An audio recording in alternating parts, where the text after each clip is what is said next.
Robert Burns was born in Scotland on January 25th, 1759.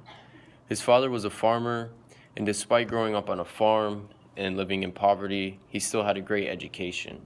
Around the age of 15, he began to write songs for local girls to impress them. Later on in his life, his father died when he was 25 years old, and Robert took over the farm.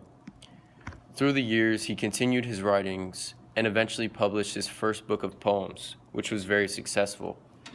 With the money he made, he moved to the West and married Jean Armour, and later on had 9 kids. Eventually, his money ran out and he was forced to find a job, and he had become a customs officer. During this time of him having his job, he began to become influenced by the French Revolution and other themes that were timely, such as the rich versus the poor. He had multiple affairs. The most popular one was with Agnes McClose. He wrote A Fond Kiss, one of his most popular love songs for her. Like this, many of his other poems were dedicated to women that he had affairs with, almost all of them becoming some of his most popular. In 1788, he leased a farm and returned to Jean. 2 years later, one of poetry's narrative masterpieces was made, and Robert Burns wrote Tam O'Shanter. It is a story of a man who stayed too long at a public house and had a bad journey going home. Along with this, he began to contribute to Scottish music. After a while, he gave up his farm and he moved to Dumfries. Hardships of his early life and drinking affected his health, and on July 21st, 1796, Robert Burns died at the age of 37. To this day, his birthday is celebrated with a supper around the world. Addressed to Haggis was one of his poems that they chose to recite, and once it is finished, they cut the haggis and they serve this meal with mashed potatoes and vegetables to honor Robert Burns and all of his poems and who he is. A Red, Red Rose by Robert Burns. Oh, my love's like a red, red rose that's newly sprung in June. Oh, my love's like the melody that's sweetly played in tune. As fair art thou, my bonny lass, so deep in love am I. And I will love thee still, my dear, till all the seas gang dry. Till all the seas gang dry, my dear, and the rocks melt wi' the sun, I will love thee still, my dear, while the sands o' life shall run.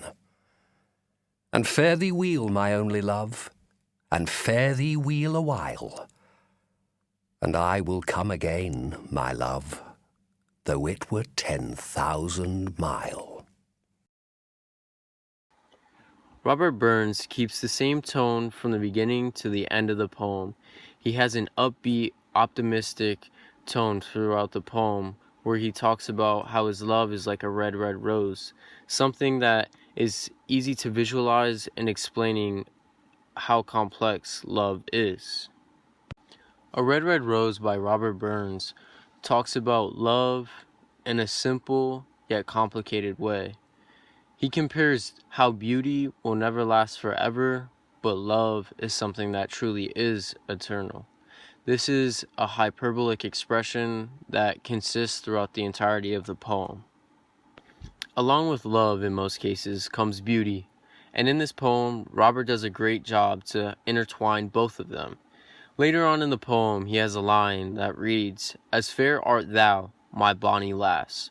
This simple line, Robert is switching from talking about his love to talking about the tangible physical beauty of his love. He's talking about Jean and how she means so much to him and how in his eyes she is different than everyone else. In one of the lines he says, "And I will love thee still, my dear, even if the seas gang dry." He's talking about how his love is eternal and it will not run out. This is actually something that was happening in Robert Burns' life. Jean's father rejected their union, so he was unable to see her. So in this poem, what he is saying is the truth, and he truly did love her until he died. He then goes on to end the poem with, "And I will come again, my love." This is simply his promise to her, saying that he will return to her and they will continue their love. Similes were used throughout the poem as a literary technique for Robert to be able to express how he saw things, such as his first line, "Oh, my love's like a red, red rose." Robert also used hyperboles, such as the time he was telling Jean in the poem that he would love her until the seas gang dry. Things like this are hyperboles, but truly show how his love made him feel.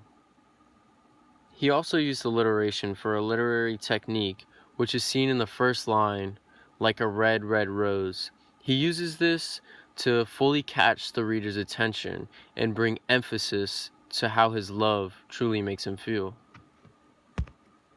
The poem follows an alternative iambic trimeter and iambic tetrameter throughout. I thought that this poem did an amazing job in explaining such a complicated thing such as love in a short and simple way. He used metaphors and similes to compare how love.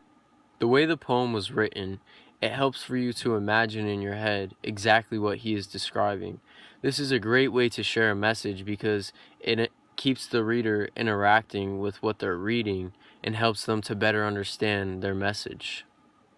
To a Moose on Turning Up Her Nest with the Plough by Robert Burns, 1785, a modern translation. Small, sneaky, cowering, fearful animal, oh what a panic is in your heart! You need not run away so quickly, with argumentative chatter. I would be loath to run and chase you, with a murdering plough handle. I'm truly sorry man's dominion has broken nature's social union, and justifies that bad opinion which makes you jump with fright at me, your poor earth-born companion and fellow mortal. I doubt not at times you may steal. What then, poor animal, you must live. An odd ear of corn and a bundle of 24 is a small request. I'll get a blessing with what is left and never miss it.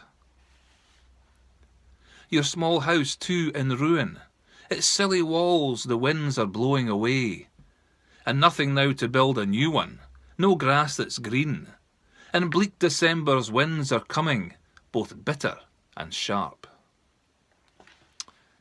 You saw the fields laid bare and waste, and weary winter coming fast, and comfortable here beneath the blast you thought to dwell, until crash! The cruel plough blade passed out through your small house. That small heap of leaves, grass and hay has cost you many a weary nibble. Now you're thrown out for all your trouble, without house or property, to suffer the winter's sleety dribble and frosty cold. But mouse, you are not alone, and proving foresight may be vain. The best laid schemes of mice and men often go wrong, and leave us nothing but grief and pain instead of promised joy. Still, you are blessed compared with me. The present only touches you, but oh, I backward cast my eye on prospects bleak, and forward, though I cannot see, I guess and fear. Now it's time to analyze To a Mouse by Robert Burns. This guy right here. Analyzing stanza 1, we can immediately see what kind of stanza form he was using. Now, currently it's called the Burns stanza, but it wasn't always that. It came from Habby Sampson, which became known as the standard Habby, but because of Burns and all of the poems that he wrote, it eventually overwrote that and became known as the Burns stanza. The Burns stanza consists of 6 lines following as A, B, A, B. This scheme is seen throughout the whole entire poem. Transferring on to stanza number 2, it follows the same exact pattern. Dominion, union, opinion, startle, companion, mortal. Here in stanza 2, we see the plow could be a metaphor for man's dominion, or the rule of mankind in the world, and it's a piece of man-made technology that tears up nature for man's benefit. Stanzas 2 and 3 are unique because at the end of both of them, they are bridging the gap between Burns and the mouse himself. But he doesn't actually use this right away. He stores it and uses it at the end of the poem. Here we can see the effect of the term wee bit housey, and it's used to strengthen the note of the friendly concern. So essentially taking the tone and lowering it down to a friendly level to a point where, after the first 4 lines, it can close and bring the whole stanza together. We see the term bleak December, which is then followed up in stanza 5 and 6. Here in stanza 5, we can see alliteration being used in multiple instances. Weary winter and beneath the blast. Another literary device used in stanza 5 is onomatopoeia. We see here till crash, emphasizing the noise that the plow makes. Recalling the link that Burns had made between himself and the mouse back in stanzas 2 and 3 are now shown here with a bridge between the world of mice and men, effortlessly with an apparent casualness. Having linked mice and men in a simple phrase, he now proceeds to speak of us, which now refers to all mortal creatures. After translation of the 3rd line in stanza 7, we can see that the best laid schemes of mice and men often go wrong. In terms of mice, that could mean a poorly built nest, and in terms of humans, that could be a poorly constructed political system. We see they both have problems. In this poem, Burns has developed a theme of respect for nature's creatures, especially the small defenseless ones, in this case the mouse. So as a wee creature, the mouse represents not only lowly animals, but also lowly human beings, who are common folk and could also be tyrannized by the high and mighty. This has been my analysis of To a Mouse by Robert Burns.